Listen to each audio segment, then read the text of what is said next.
about to get her audio together. And just hi to Conrad. Good. Okay, so welcome along everybody to the platform I call Spiritual Online, and I reach out to people through a lot of meetup organisations around the world, through a couple of people on here from LinkedIn and a few personal friends as well, a couple of people from my local learning group. Got to be careful how we call that these days with the watchdogs out there keeping an eye on us. But welcome along everyone. And the three main things that I look to do on this platform is, first of all, just spread the idea of spirituality far and wide as we can around the world, with fantastic topics like we've got this evening with Liz Vincent, who I'll introduce just in a moment. The second thing that we do, and this is something that Liz is quite, well, a world leader at, and this is working on healing the soul, working with our soul as well. And the third thing that we do on this platform is other inner development work to awaken our spirit and to bring and connect with high spirit as well. So when I was actually looking around for a special guest to come on here, I was actually looking for someone who would deal more with past life regressions. And then I ran into Liz through LinkedIn. And if I had have realized who Liz was, her background, the books that she's published, her level of expertise, I probably wouldn't have asked you, Liz. I probably would have been a little bit intimidated. So I'm just so, I've got such an enormous gratitude for you spending your time to come on here and chat with us in this session. And you can be assured that there are a number of people on here who would very much value from the healing knowledge that you have, probably even your personal services as well, and also to spread your message far and wide. I have a lot of family members in Melbourne and friends in Melbourne that I've just come back from, and they were one of the most locked down cities in the world. And I just heard one heartbreaking story after another from people down there. And one of the things that I've sort of come to realise is that our medical system as such, our mainstream medical system, is very much struggling to meet the needs of many people in this world, whether it's through physical ailments or through emotional conditions as well. And there's quite a, how would you say, gap between the way these are sometimes addressed in our society. And we are very lucky today that we've got Liz Vincent with us, who can actually bridge the worlds from what I refer to, I guess, as the mainstream medical system to something of a higher nature as well. So we don't have much time with Liz. She's actually between appointments with her work in London. So without any further ado, Liz, I just welcome you along, and with all my heart, I'm just so appreciative to have you on board today. So Liz, I came to you with the idea of talking about past life regressions, and I think that's where your clients come from, but you set them straight. So what's that all about, Liz? Well, the thing is, I started as a past life regression therapist because I'd read a lot of the Brian Weiss books. I'd read a lot of stuff, and I was very interested in past life regression. And I've been doing it now for about 19 years. And I do past life regression practically every day. But a lot of people at this particular time are suffering from anxiety and depression. Now, when people come to me, invariably, I'm the last resort. You know, they've been to the doctor, they've taken antidepressants, they don't know what to do. And they're often quite desperate. So they've heard the word past life regression and decide, oh, perhaps we'd better try her. So what I do when somebody comes in to see me, I find out why they are there. And a lot of the time they say, oh, I feel stuck. I feel really anxious all the time, and I'm suffering from depression. Now, that is resolved in this life. It's not past life stuff. Past life stuff is very good for phobias. If somebody is afraid of water, if they cannot form relationships, they may have made an oath and a vow to love somebody forever. So they're still looking for that person, and that person isn't in this life. They could also have made oaths and vows to the church. A lot of people have done, have had lives where they've been monks and nuns and everything else. Probably they didn't even want to be monks and nuns, but it was just the way things were at the time. So they would have made oaths and vows. They would have made oaths and vows of chastity. They would have made oaths and vows of obedience. A lot of healers find that the moment they try and take money for what they do, the money goes away. And you'll invariably find, if you work with those people, that there's an oath and a vow they've made to the Catholic Church that they will bring in money, but they will give it all away to the church. So when you get a healer who comes to see you who is stuck because they can't make any money, or they can bring the money in and it just won't stay, it disappears, invariably you'll find a vow from a past life saying they'd give all their money away. So that's where past life work is very valuable. But at the same time, if somebody comes and they say, my life is dreadful, everything's terrible, I'm suffering from depression, I feel really anxious, then if you take them into past lives, you're not going to resolve those problems. So let's say somebody is suffering from anxiety. We form the way we think up to about the age of 7 or 8. We form what we call our core beliefs.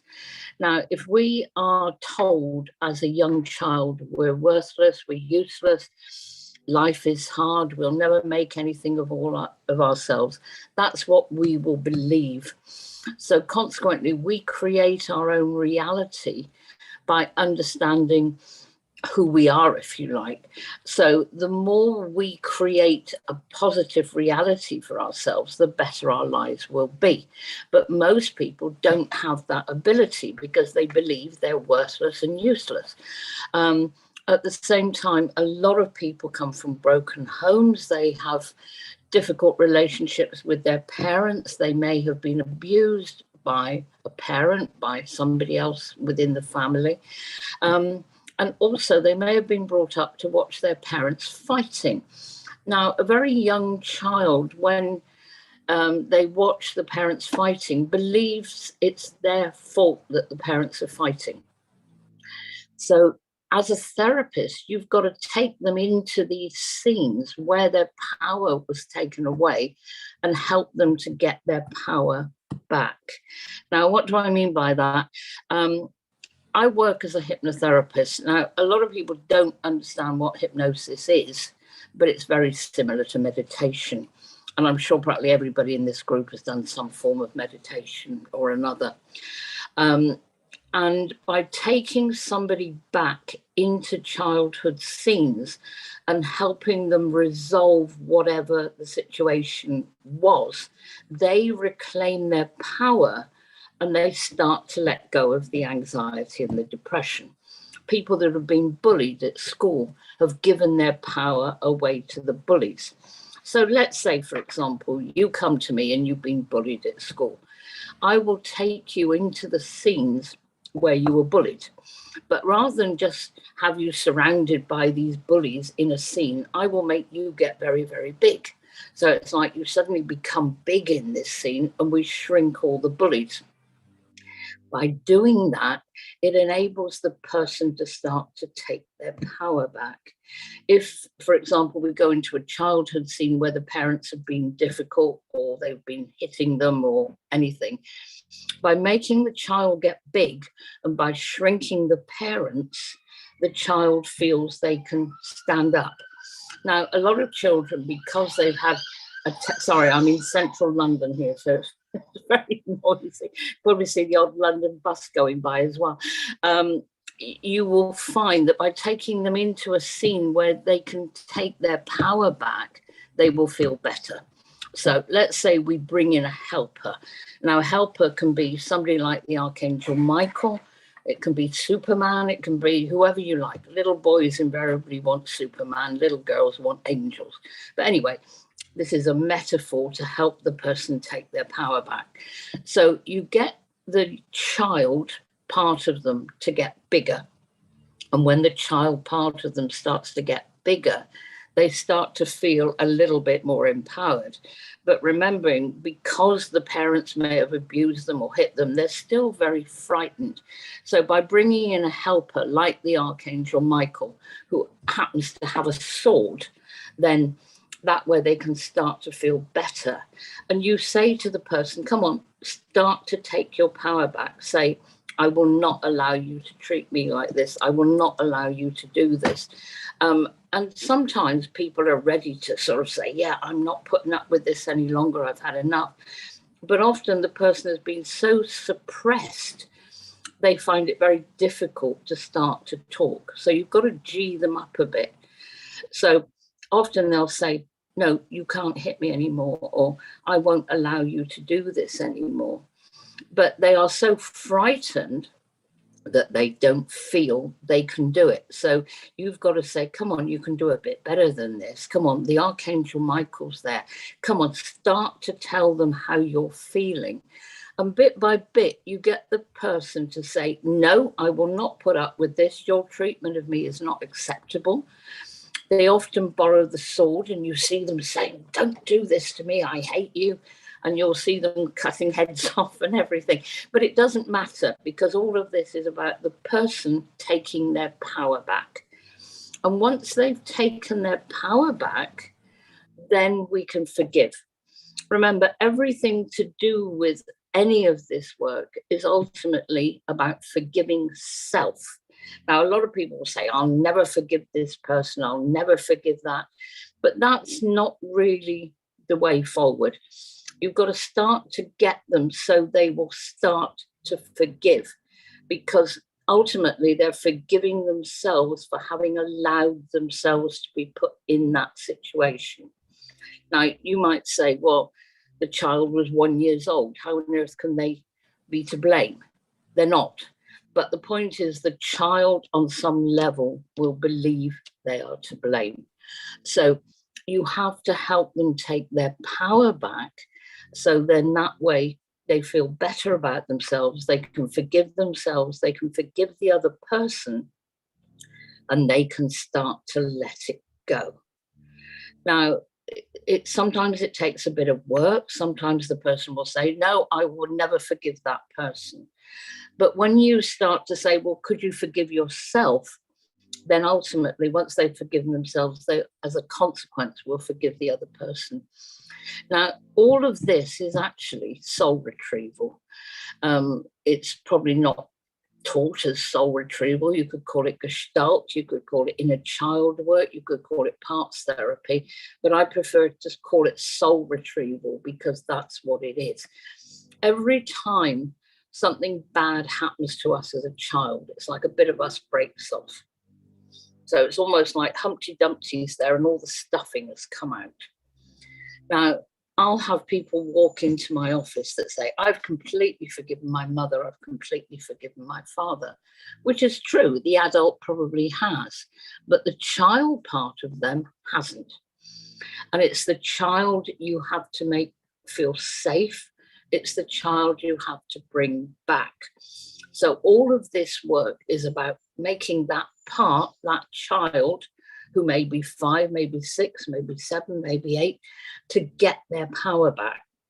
So once that child part of them has taken their power back, then consequently, then they can forgive, and you can then say to them, is that soul fragment ready to come back and become a part of you? Now, sometimes they'll say, no, I'm not coming back to her, I don't trust her or him. So you may have to do a little bit more work. Now, by a little bit more work, what I mean is, if somebody comes to me suffering from anxiety, I will use doors as metaphors. I'll say, we're going into a corridor, and some people are very visual, they get very clear pictures. With others, it's more a feeling.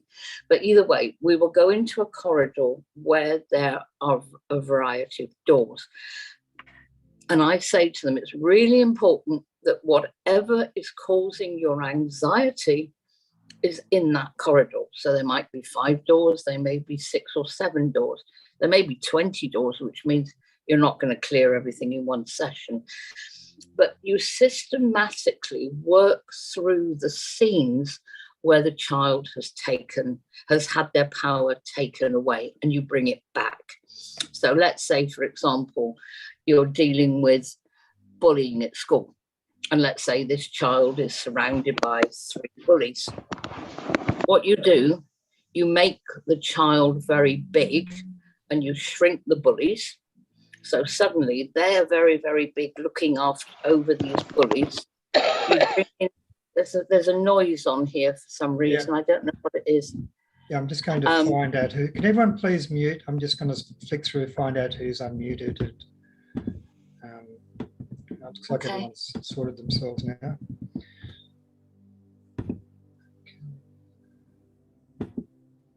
I think we're okay. I've just gone through everyone's. Yeah, no, it's just that there was suddenly a lot of noise and I didn't want it to sort of people not be able to hear me.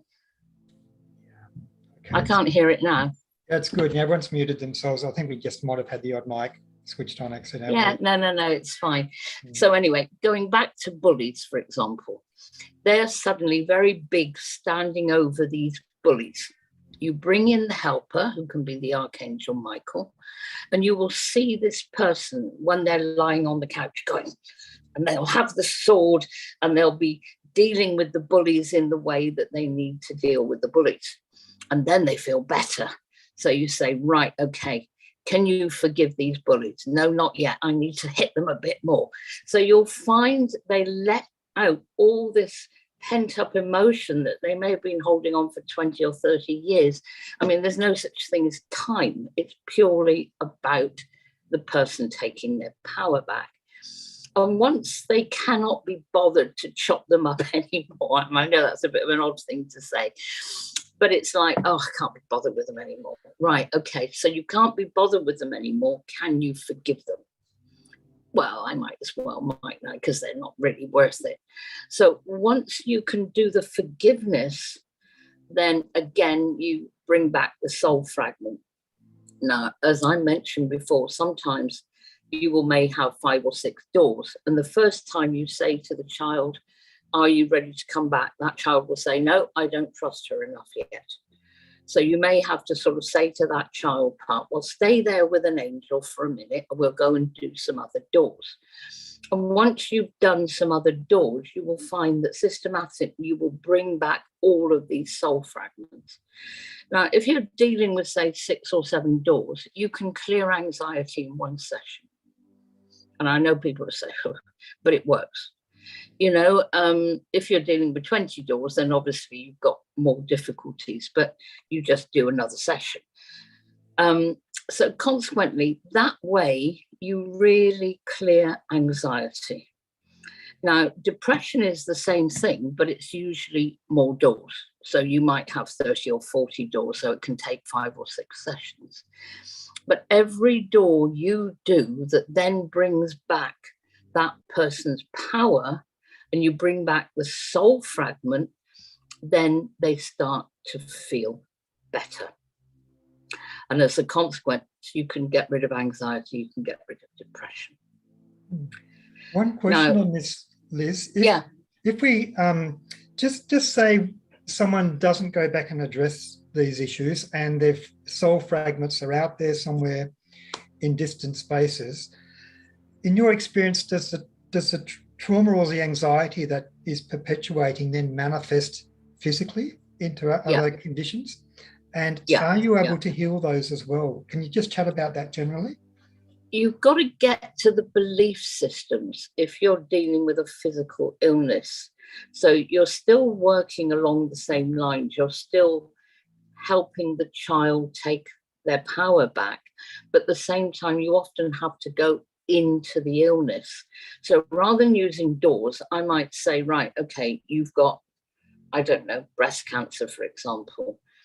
Go and find the doors that relate to you creating breast cancer or something to do with the stomach or whatever. So you can use the doors, but it's usually wider, because if you're just using the doors for the anxiety, which is fine, but if you've actually got it manifested as a physical illness, then there's probably other beliefs that are connected to it because they've let it go on and on and on.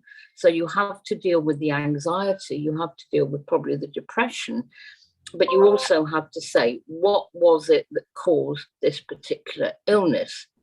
Now, if you're dealing with, say, something like cancer, it's often a deep feeling of guilt. And it's guilt because that person feels they should have done more. They should have. I'll give you an example. I had a man who came to see me. He actually didn't want to get better, but his family wanted him to get better. And he said to me from the very beginning, I'm not going to get healed with this, but I'm happy to work with you. So it was fine. I mean, we approached it from a slightly different way. So we cleared everything that was to do with the childhood and the anxiety. And then I said to him, right, I want you to go into the cancer. I want you to tell me when it manifested. What made you manifest this cancer? So he'd been working he was an Irish guy. He was really nice. The family had brought him over from Ireland to see me. And he had some sort of cancer in the side. I don't know if it was liver or whatever. I mean, liver cancer, it's so quick. Unless you're an instantaneous miracle healer, you're not going to get rid of it. But I said to him, okay, why did you create this cancer? Go and find the moment you created this cancer in your body. And he'd been working as a nurse in a mental hospital, and he loved his job. He absolutely loved it. But he suddenly had a new manager who decided that everything had to be changed, everything had to be done in a certain way. And this manager wasn't really working for the greater good. He was working for his personal good and gain. And this man just couldn't stand it. He couldn't stand it any longer. And he said, that's it. I just cannot work here anymore. I cannot work for you. I resign. Now, so I said, okay, so you left that job when you resigned. What made you at that point create cancer? He said, I abandoned all my patients. I'm guilty of not staying with them, showing them the love and being there to support them. I only thought about what was best for me. I didn't think what was best about my patients. So now I'm holding on to all of this guilt that I have had to create because of what I've done.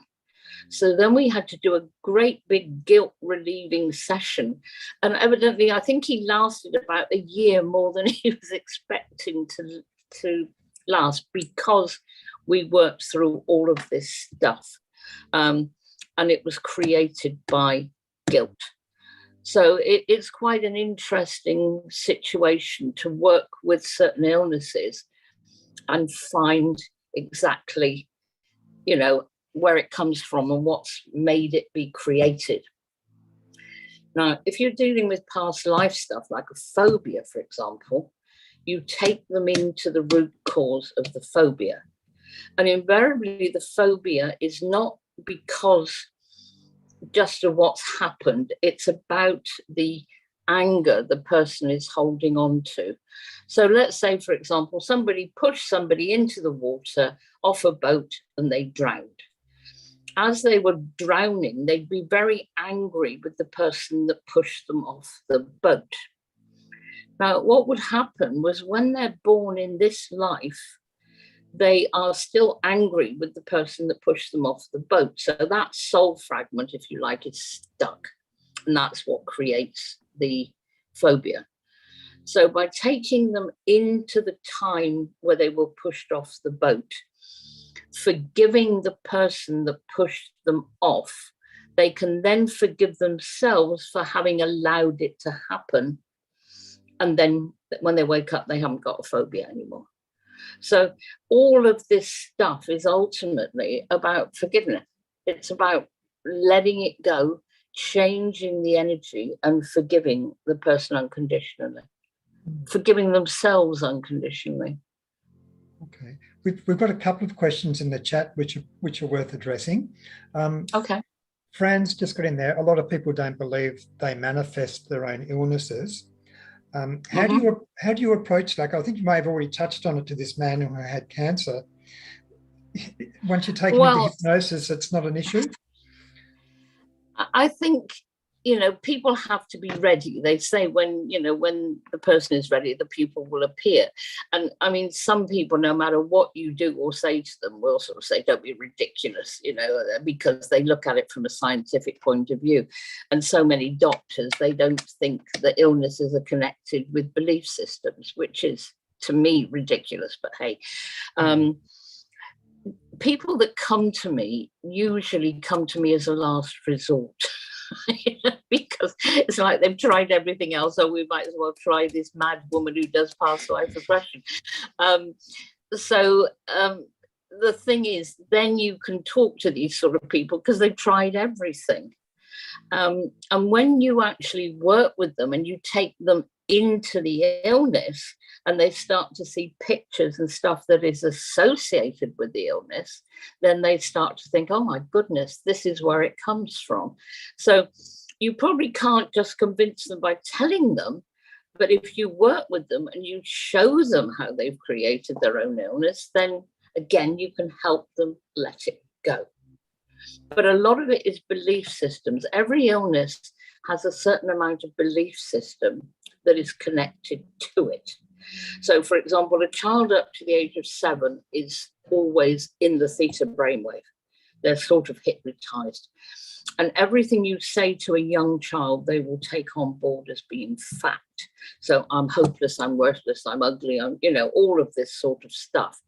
Now, what can happen if they have a lot of negative beliefs and they're all of a certain sort, that can actually manifest as an illness, because every illness has its own set of beliefs. Every part of the body is connected with something. The lungs are connected with grief, for example. People suffering from deep grief, whether it's past life stuff or this life stuff, it's held in the lungs. The kidneys is fear and flight. The liver is anger.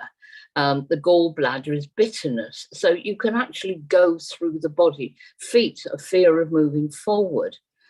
So it's sort of having a bit of an understanding of everything, bringing it together so the person understands enough to help themselves. I'm not a healer. I'm a facilitator to help that person help themselves.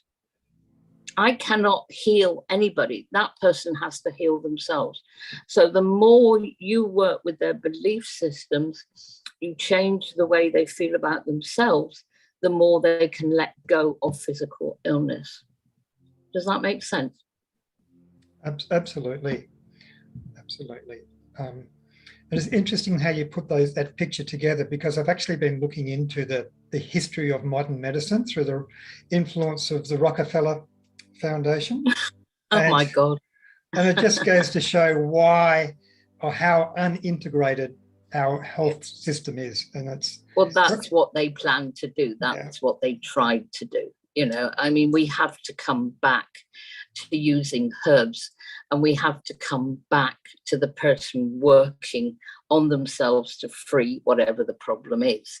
One of the belief systems we were brought up usually as children is, we go to the doctor if we feel ill, we go to a lawyer if we have a problem. We don't take and hold on to our own power. We give our power away. So we give our power away to the doctor, and we expect the doctor to heal us. And that's not really going to be the way forward in, shall we say, the new earth. If you believe the doctor's going to cure you, that belief system will take you through and you will be cured. But it's to do with your belief system and letting go of unnecessary beliefs that aren't helping you. Just got a question in here from Jan. And it's, how do you know in the first place that you have any childhood trauma to work out? I'd say most of us do. Some people don't. Some people actually don't. They don't remember sexual abuse until you take them into hypnosis. They often have a feeling that something's not quite right. They have a feeling that something may have happened, but they don't remember it. And the reason they don't is that soul fragment breaks off.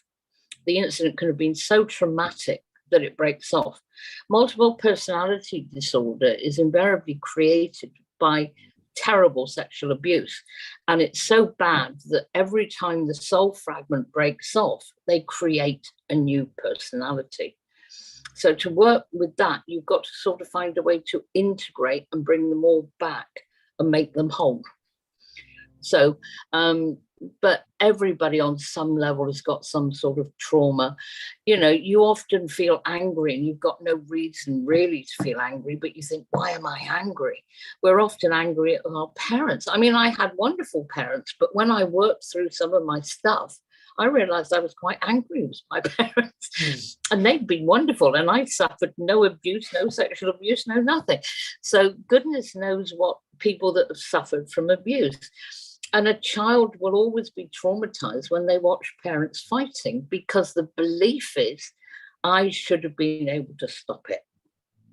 So I think it's pretty likely that everybody has got some sort of abuse to deal with, really, from my experience. Okay, there's a question here from Vanessa, and this is one that's troubled me a little bit. I've worked on different things, but if you've got an old belief and you know it's out of alignment with yourself and you just need to overcome it, why is it so difficult to reprogram and bring the new belief in? Well, that's where Theta Healing is actually very good, because the practitioner visualizes the thing coming out and they re-put stuff in. So the practitioner visualizes the belief being pulled out and something else being put in its place. Now, I'm inclined to use Theta Healing when somebody is in hypnosis, because I will visualize that belief being pulled out, a positive belief being put in their place. And then I'll say to the person, how does that feel? Oh, that feels different. So it's not that difficult. It's just being able to change how that person thinks and how that person thinks about themselves. I noticed something came up about panic attacks. Panic attacks are the result of anxiety not being dealt with. So if you deal with the anxiety, you cure the panic attacks. Okay, and Angela popped in a question just before that. When people suffer from chronic pain, what are the root causes of it, if there's a general one, and how to heal oneself from chronic? Well, I mean, chronic pain, again, starts with something emotional that hasn't been dealt with. So it's going in and finding what it is. Now, you can bring chronic pain through from other lifetimes. I had a woman who came to see me, and I'll never forget it. She got in the chair and it was for a magazine, and she sort of sat down and she said, sorry, I've got such a bad back. I really can't sit down properly. So I said, that's okay. But it was for a magazine. She wasn't coming to me to heal her.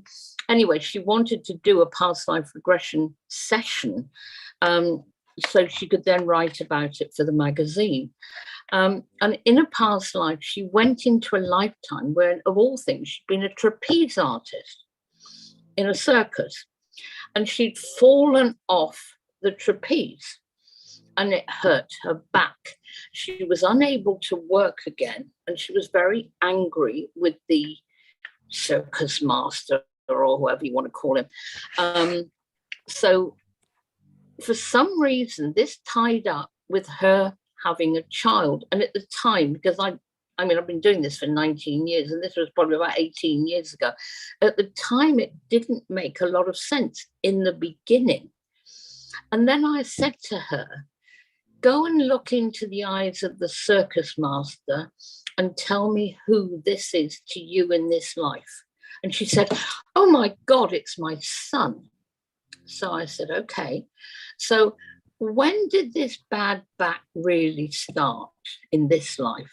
When I was pregnant and when I had my son. So what had happened was, the moment she got pregnant with the soul, who was the same person, who was the spirit, the circus person in the past life, the bad back came back because she'd never dealt with what it was about. So we had to find the soul fragment that got stuck in that life We had to completely forgive everything that was connected to it. We had to forgive the circus master for having made her get on the trapeze and so on and so forth. And then when she got up from the chair, the back was gone. So I'm not saying you get these miracle things all the time, but it can be past life. You know, if you're stabbed somewhere in a past life, and, you know, you haven't dealt with the emotional situation, then, you know, it'll come back. You know, you have to be able to, I mean, you get ill and you get chronic pain probably to do with it. So bit by bit, what starts as anxiety, you don't deal with, and it gets worse, and then it manifests as an illness, and then the manifests as chronic pain. So bit by bit, all of this in somehow is connected. So the more you go, this is one of the reasons why I often take people into it. So if they've got a pain here, excuse me, I'll take them into that pain and say, show me the pictures. And bit by bit, we peel up the layers. Some of it might be childhood stuff. Some of it might be past life stuff. So bit by bit, you've got to get rid of it. You've also got to get rid of oaths and vows. We make oaths and vows against ourselves. I will pay myself back for this for all eternity. And in whatever way you choose to pay yourself back, that's what's going to happen. So it's sort of multi-layered. It's finding a way to peel everything back. But ultimately, it's the person who is on the table that is the healer, not me. I'm just the facilitator to get that person to recognize what they've got to let go of. A burning question for me, and perhaps a few other people in here. I have a lot of experience in the education system as a teacher, and I'm very aware of the amount of anxiety in children, with school refusal and other difficulties with it. And I'm also aware of the very much the compliant nature of education system today, where a lot of teachers walk in the classroom with stress and anxiety, and they're bringing that in to the learning space. So the question is, if a child has anxiety with school, is it because the school's a problem, or because there's something that needs to be worked upon with the child, or is it a bit of both? It's sort of both. Everything that is brought into our life is a mirror.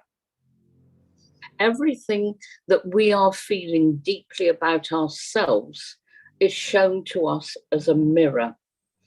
This is why people get into relationships and they are being treated badly by the other partner. But actually, it's because deep down they believe they are unworthy to be treated properly. Now, as far as the school system is concerned, you have to let that child take their power back. But at the same time, it's also understanding that it's been shown to them as a reason. The parents would have chosen that school for a reason, something would have happened. But if I'm dealing with anxiety in children, I make them get bigger. I make them tell the teacher to back off. How dare they think they can behave like that? And people will do things differently. I worked with a girl recently who's in an orchestra, and she was having real problems with the head of strings, because she's a cellist, with the head of strings and also with the conductor. So I said, what do you need to do with them? She said, I need to put them in a dress. Okay, put them in a dress. So, and then she was chopping their heads off and doing everything. And then fine, you know, she could let it all go. So you have to let the child say, right, what do you want to do to that teacher? I want to punch him. I want to tell him. I want to tell him off. So you get the child to take their power back, and then you will find that teacher who may have been a bit aggressive towards them will automatically back off. It's like if you go and work in an office and somebody is bullying you, invariably you deal with the bully, that bully will leave the office, because it's something you've attracted as a mirror for you to deal with. I mean, we can go really deep and say we're living in a holographic universe, so we are creating these things for us to deal with.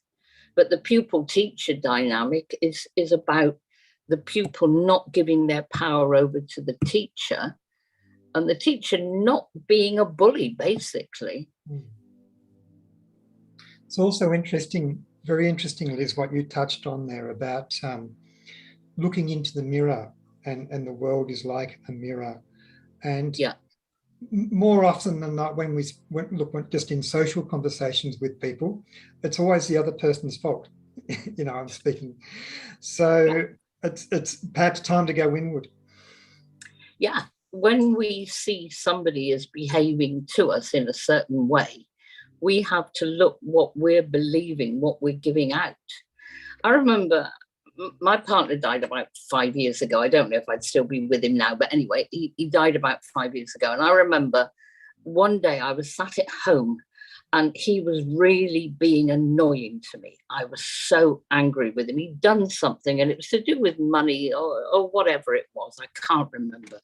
It was that petty, but I was really angry with him for something he'd done, whether he'd spent something that we were going to use for something else. I can't remember.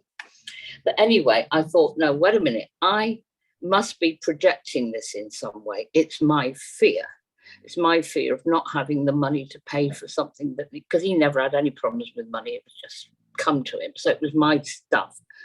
So I was thinking, this must be me. This must be my fear about money, my fear about not being able to pay, my fear about whatever. So I sat there for a minute and I thought, right, I'm going to change this round. And I said to him, I forgive you. I let all of this go. I know I've been angry about it, but I completely forgive you. I let it go. And I ask you to forgive me because I've been cross with you. But I forgive you unconditionally. He jumped on the sofa, he put his arms around me, the atmosphere changed, everything changed, and it went. So it was such an example to me how I was projecting that. It wasn't coming from him, it was what I was projecting towards him. Okay, there's another very interesting question here from Jan. Now, we spoke before about the relationship between, say, a student and a pupil, and now we've got the question is it the same approach here with a child versus what's been dubbed as a toxic parent or a toxic family member, or is this more a past life? Because again, the parent may be behaving in a negative way towards the child. So because the child is afraid, the child gives their power away to a parent. But once the child manages to take their power back, then the parents will start to behave in a different way, because everything is a mirror to how we feel about ourselves. If we feel lonely, inadequate, unlovable, we will project that out. And we go into relationships expecting the other person to make us happy. And it doesn't work like that. There was a book by the guy who wrote Men from Mars, Women from Venus. It wasn't that book, it was another of his books. And he said people go into relationships with an empty cup. Sorry, excuse the dog. They go into relationships with an empty cup and they expect the person in the relationship to fill their cup up. And that's not what it's about. You have to fill your cup up, and then everybody else has to fill, whoever the person is in the relationship has to fill his cup up or her cup up, depending. And then the relationship is the froth. So you can both go into a relationship equal and balanced and have a good relationship. But if you go into a relationship, shall we say, wanting, then it will never, ever work. You have to fill your own cup up. So sure, you have to resolve your own problems. You have to take your power back in order for everything to be manifested in a way that's going to help you and help the person you're living with. This is why relationships sometimes work for a while, and then somebody goes on a spiritual path, they start to do a lot of work on themselves, and they can no longer live with the partner because the partner may not have done the work. I mean, it's a horrible thing to say, but invariably relationships are all about teaching us what we need to know, what we need to learn. Once we've learned it, we don't need that relationship anymore, and we can move on. Everybody in life is a mirror of us. So we have to look inside ourselves to find out what that mirror is, what we need to work on in order to let go. But more than anything, it's for us to take our power back. I often get people to say things like, I am sovereign. I am a sovereign being of light. I stand in my own power. And you see the person starting to, I am sovereign. I am a sovereign being of light. And the more that person believes that about themselves, the more they take their power back. I totally agree with that, Liz. And it's like a theme that's been running through a lot of our weekly sessions on here too. Right. The mirror, you see, I didn't know that, but you see how the mirror has suddenly come up? It's been running through the weekly sessions, so consequently we're talking about it today. Oh, look, I think it's a universal theme at the moment. Yeah, too. yeah. Okay. There was a question going back a little while there from, who was it, Jess? Yeah, look, is there a root cause of illnesses such as chronic hives? And I guess you put other things. Well, usually anything to do with the skin is because there is so much emotional crap. It's then moved on to the skin because it's like you're trying to explode. So the more you can resolve the emotional issues, the less it's going to manifest on your skin. It's also, I mean, you could go into things like liver detoxes and goodness knows what else, you know, because obviously if you have a problem with something like that, the more you detox the liver and detox certain organs, the better you will feel. So I've just seen the adrenal glands, fear or flight. But it's also, you know, this is very much about understanding you have to clear the body emotionally, but you also have to clear it physically because of a lot of the stuff that comes up is because it's unresolved issues. Look, the more I sort of take in what you're saying, Liz, it is like nearly all of us should be taken in and be healed on a soul level. You know, we've had so much that our subconscious has endured through our environments as childhood, in early childhood in particular, that we're just not aware of. And, no, I know. Well, because it's not taught. We're taught, oh, you're ill, go to the doctor. You know, the whole problem with all of this is that somebody like me, or perhaps you, is a bit wacky. You know, so unless people are ready to wake up, then you cannot wake people up. When people start to wake up, then they start to go more and more into what needs to be cleared and more what they need to understand. But you can't make anybody do something they're not ready to do. You know, I've got a friend who, the moment she's ill, she goes to the doctor, and I'm wacky. So, I mean, I've known her for years, which is fine. But I've never tried to change her belief system because I know I'm wasting my time. You know, I have to let her do what is right for her. I can never force, or I don't want to force anybody to do anything that I feel they should do. It has to be very much about the person working on themselves to move forward. I saw a question came up about the knee. Anything to do with the legs and the knees is always fear of moving forward. Okay, there's a few that are coming through. I'll deal with Jess's question first. There are a lot of children, adults with immune disorders. Well, this is the vaccine. Don't get me onto that. Okay, all right, okay. Transgenerational trauma and emotions. Well, some people have come in at this time to help heal the ancestral line. So, I mean, we go pretty deep into all this sort of stuff. There's, if anybody has read the Dolores Cannon stuff, and Dolores Cannon was a very interesting woman. I did actually meet her by chance twice in the ladies' loo when I was doing something else. But she'd written a lot of books, and one of her books is about the 3 waves of volunteers.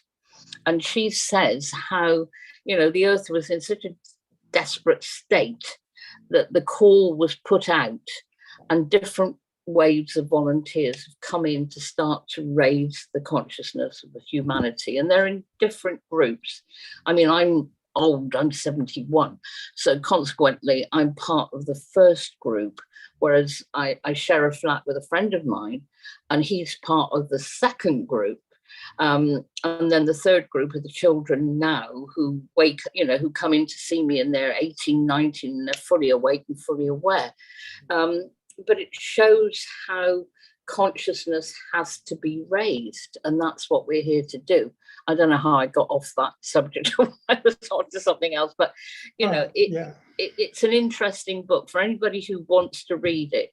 It's something like the 3 Waves of Volunteers by Dolores Cannon, and it will help explain a lot about what's happening on the earth. And she was a past life regression therapist, but she wrote lots and lots of books. But that particular book is particularly interesting. Okay. Claudia's got an interesting theme here, just to speak about generally from your experience. And it says, I have learned about interlife regression and soul contracts. And are you dealing with that through your core work? Sometimes. It depends. Some people will go into the interlife where they make a contract, because sometimes we make contracts that are no longer healthy and are no longer binding. So you can help that person release the contract. It's not something I do a lot of. And often I'll find people will want to go into the spirit world, and their guide will say, no, they're not ready. It's not time.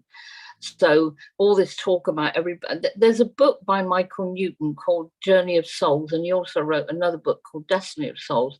And I read it years ago, but from my experience, it never happens like the way it says in the book. So I'm not calling him not genuine or anything. I don't know anything about the man. But it's never anything I've found. People will say, oh, I'm part of a soul group, there's 12 of us or whatever, but it's never as explicit as it's described in that book. I've never, on all these years, I've always thought, it's always a bit weird because it's not how it happens when I do it, but that just might be the way I do it. I don't know. I'm not a researcher. I always help people to try and heal what is going on with them. So I'm not trying to find out this and that and families and everything. I'm trying to find out what they need to do so they no longer have a pain in their knee. They're no longer angry with their mother, or they no longer feel anxiety. So my perspective may be different. Okay, I'm going to throw in an esoteric question here because it's of a little bit of personal interest. But when we speak of the first wave, second wave, and the third wave, particularly the younger children who are coming through, who are fully or very awake, where have they come from? Like immediate past life incarnations, or have they been prepared somewhere else to be so awake? No, when you, and I'm referring to Dolores Cannon now, this isn't my work, this is Dolores Cannon. She says there are 2 types. There is a type that comes straight from source, which means they're usually very ingenuine, they usually don't understand, they usually can't cope with the world as it is, and sometimes they commit suicide because it's just so awful compared with where they are used to coming from, which is being a part of the source energy.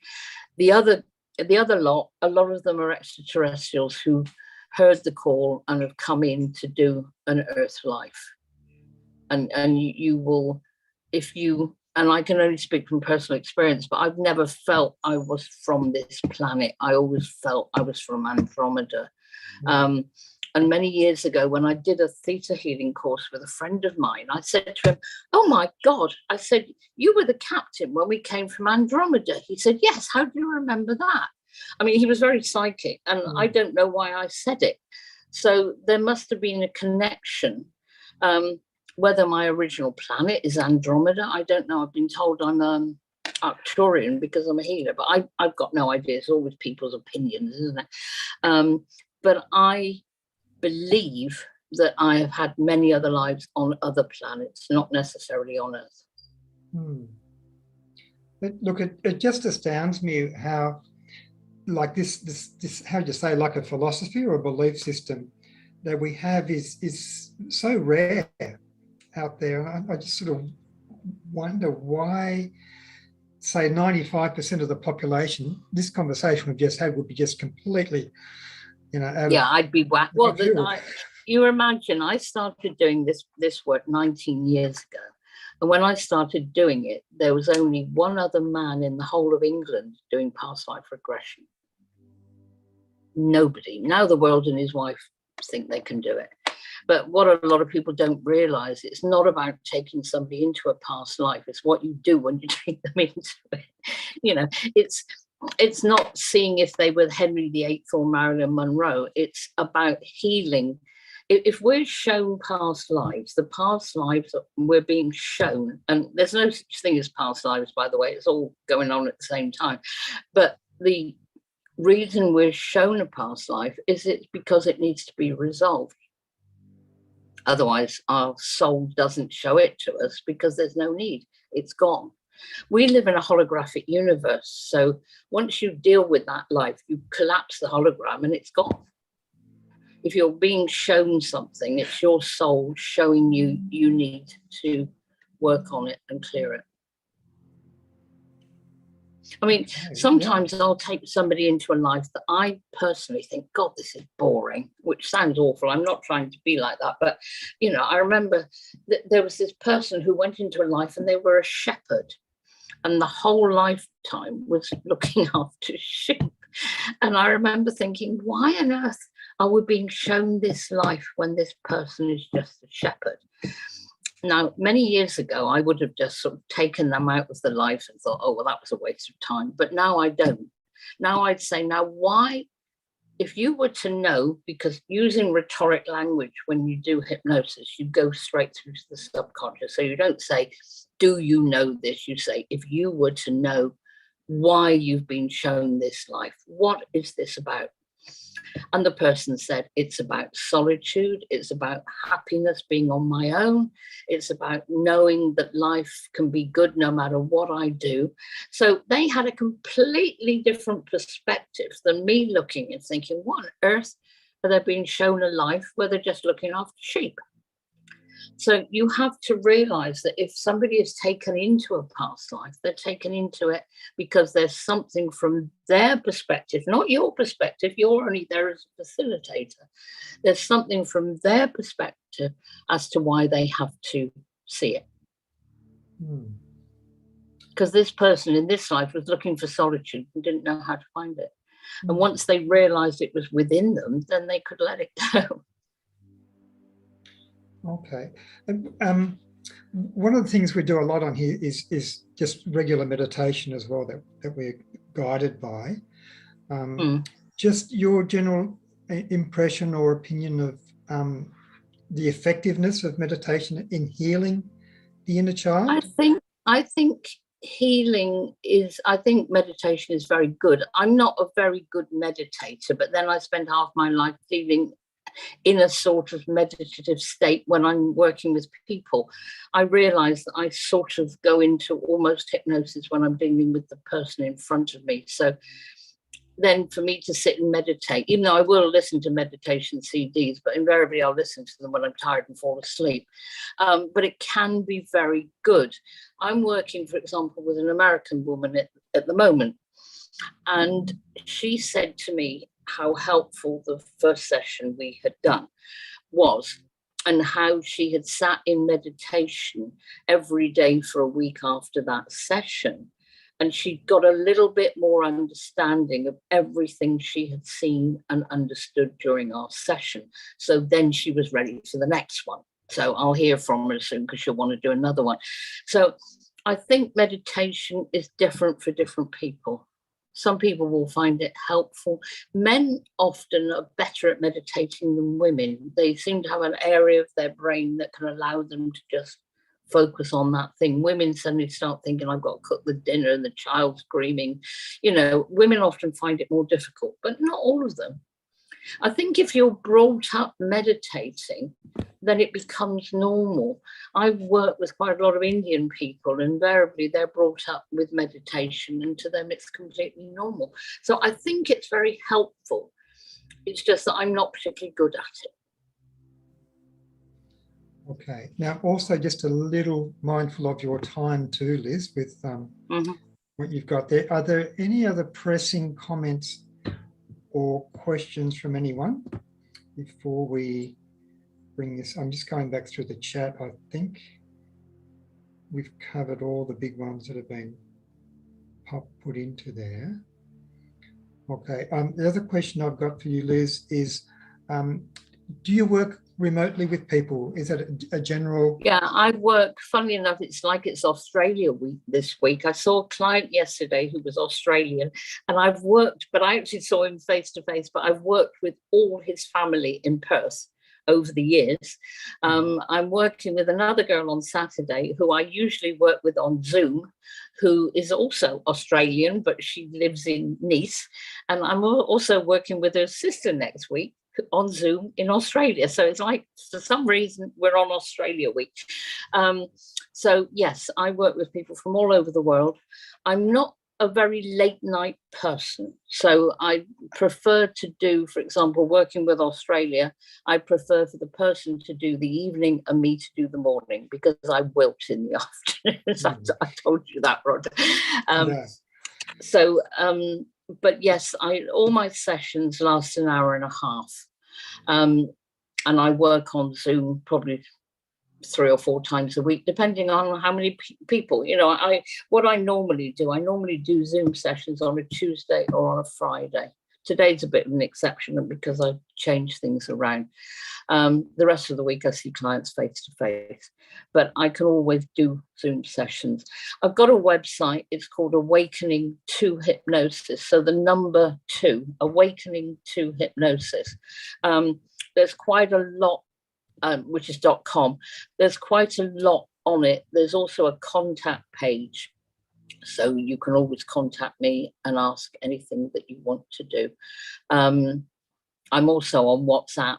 So, you know, I do speak to people on the phone. I am prepared to do a free 15-minute consultation for anybody who may be interested in booking a session.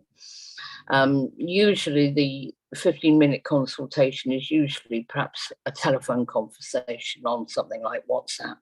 But obviously if I do a Zoom session, it's face-to-face. Well, face-to-face on Zoom, or I see people in London.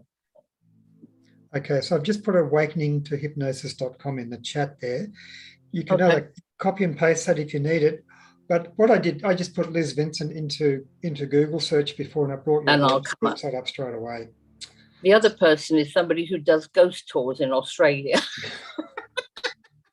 That's not me. Right. Oh, well, we'll get them to scare the heck out of us, and we'll come and see you to sort us out. Yeah. But yeah, I put Liz Vincent into YouTube once, and this somebody was doing ghost tours in Australia, and I thought, oh, that is me. But anyway, has anybody got any more questions before I get offline? I've got a question for you, Liz. My name's Guy. I was just looking at your prices page. Yeah. And it's got, you know, like past life therapy, past life regression. What happens if you just know the problem, you don't know which one of those is the most well, all of my sessions are an hour and a half. And I charge £165, which is English pounds. I'm about to put it up, but I'd still, you know, I don't mind honouring this group at 165 rather than, because I'm putting it up to 180.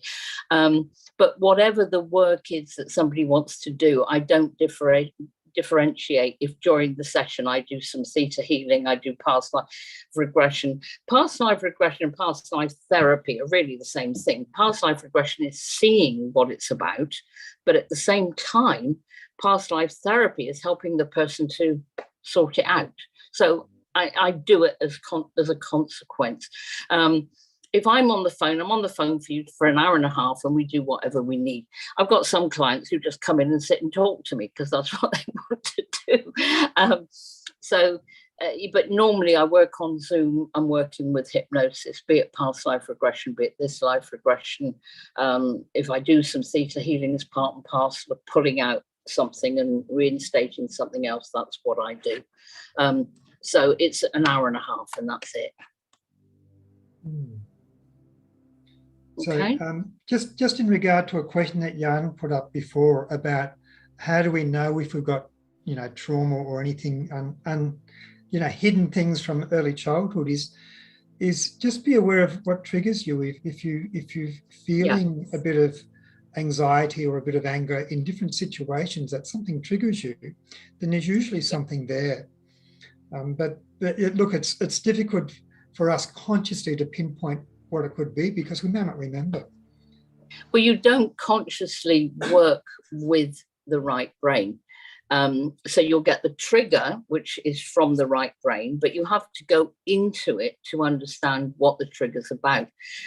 This is why counselling doesn't work. People can be in counselling for 5 years and still have the same problem, because the counsellor or the psychologist or whatever is asking that person to be logical, and everything is in the left brain, whereas the problem is stored in the right brain. So consequently, you're wasting, it sounds awful, but my belief is that a lot of people waste their money for years and years and years by going to counsellors, when you can often clear up a trauma in 1 or 2 sessions. Because you can find it. If you can't find it, you can't clear it. Yeah. Okay. And all right. Well, I just checked the chat. There was one more thing in the chat there. I have a question. Who have we got there? Laura. Yes. Hi, Liz. Hi. Hi. What happens if you've got someone who is holding on very tightly to anger? And how would you work with a client like that? Them let go of the anger. You can only let go if you're holding on to anger. So, for example, let's say you have a boyfriend who is really angry, or a mother or a parent. Unless they are prepared to do the work on themselves, they will not let go of the anger. If you're holding on to anger, I would say to you, let's go into the corridor and let's find how many doors are related to your anger. And you might go into, say, 7 doors. Each door, one might be a 5-year-old who's being hit by another child. One might be a teacher bullying you. One might be your parents fighting. One might be your parents whacking you or anything. But all of this, once you take your power back, then the anger can go. And the reason I do get the sword and let people really work through their own anger is because then it's like, oh, I can't be bothered. I've killed him now. I can't be bothered. I might as well forgive him. But unless, sometimes it's difficult to G that person up. Come on, tell him what you think of him. I can't. I've never told him what I think of him. Well, if you could tell him what you think of him, what do you think you might say? I'm angry at him. Okay, so you're not talking to me, you're talking to him. I'm angry at you. Right, okay. So go on, tell him how angry you are.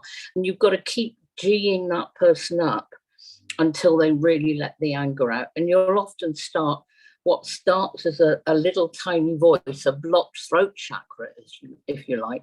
You'll find that person will say, I hate you, I hate you, I hate you. That's when you start to let the anger go. And that's when you can start to get the person to forgive. But it's you having to forgive the situation. You cannot make somebody do the work unless they're ready to. Okay, thank you. Okay. I've got just a private message that they've probably put in the chat to me. Would hypnotherapy help with changing a negative pattern of behavior? Yeah, because you have to find out why it's being caused. You can work with somebody who has a problem, and then you work to take the power back from whatever created it. Let's say, for example, somebody's suffering from stuttering, just to throw it out there. If you take the person back to what caused the stuttering, then it's probably because they've been told they're useless, they're worthless, they're unlovable or whatever. So you get the person to, I'm good, I stand in my own power. And the more they work through, then the situation starts to the person reclaims their power from whatever it is.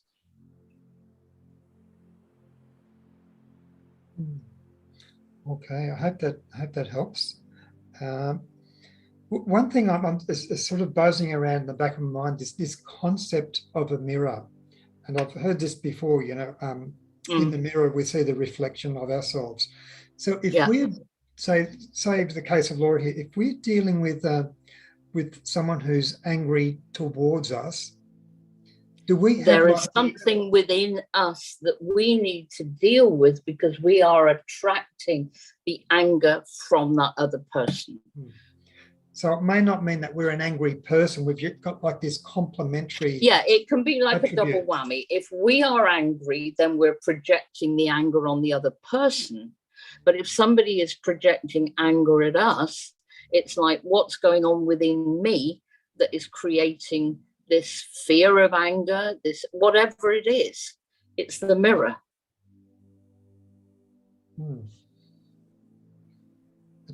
This picture I've been walking around with, Laura, is this picture of static electricity and how it works with balloons and the extra little atoms jump from one to another. And I think we are just like that. It's like our energy system seems to trigger whatever we need from the other person almost on this very deep level. Well, you'll find that people are in your life, and then when you deal with whatever it is that perhaps is an energy between you or that person brings up in you, once you deal with it, that person is no longer in your life because you don't need them anymore. I mean, when you work as a therapist, especially when you start, you will find all of your clients reflect your imperfections. I mean, good God, I'm certainly nowhere near perfect. But what I'm saying is 19 years ago, when I started, everybody that came to me was reflecting my issues back at me. Okay. There's a few other. I'm going to have to go now, Roger. Yeah, I'm just aware of the time there too. So Liz, we'll have to bring this part of the forum to a close. But Liz, many, many thanks for you. And the more I think, the more questions I've got. Well, I can always do another session some other time. Oh, please. I've got to go to work now, so it's my time to leave. Okay. Well, thank you again, Liz. And anyone who's interested in Liz's book, can we source that through you or just through the publisher? And you can get it through Amazon. I did write it many, many years ago. I wrote it in 2012. It's called Finding the Light. So a lot of the work I do now has sort of moved forward quite a lot, but a lot of people do like the book anyway. In fact, I had one 90-year-old who came to me at Christmas and bought 10 copies so he could give one to every relative he had. And I did a past life regression with a 90-year-old, which was quite something. So yeah, it's called Finding the Light. So it's on Amazon. You can get it either as a download or you can buy the actual book. And also just on Liz's website as well, Liz does some wonderful courses with different people, and I sort of wish I was living in London this weekend for one of those. It's next weekend. It's not this Saturday. What it is, I've created a course which I did in the lockdown because a lot of people have been asking me to do it, called Finding the Light, and that more or less teaches you the complete technique of what I do. I do also do online Zoom courses. So what I would probably do is it's like I do it every Saturday for 3 weeks, or I might do Saturday, Sunday, Saturday. And I do the same when I'm working on Zoom. So I also teach on Zoom. I've got, say, for example, 3 ladies in Canada that I taught quite recently. So I do Zoom courses. So it's just that it happens that not this Saturday, the Saturday after, I'm doing face-to-face in London. I've got some people coming. Okay. But it's on the site. If you put in Finding the Light course, you'll see the subjects that are covered. Well, there's a few, I'd say, second and first waivers on here who would certainly value. Read the book. Read the Dolores Cannon book because it is interesting. Very, very interesting. Okay, so there's been lots of very positive messages of appreciation in the chat there for you. Thank you. Liz. So this will be up on my YouTube channel. Guy dropped in the link for that before. It's on all my meetup events for anyone. Most of you are on Meetup, so you can get it there as well.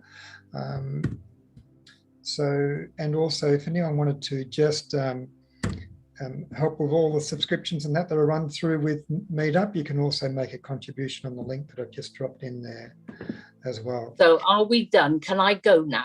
Absolutely, better run. Thank you so much again, and we'll chat soon. Thank you very much. Thank you. Bye. Okay, au revoir. Bye. Okay. All right, I've just got an eye on the clock. We probably should just draw the whole session to a close now anyway, I would suggest, unless anyone's got any other little comments or questions or discussion. Most of us, half of us know each other pretty well on here. So I might end the live stream.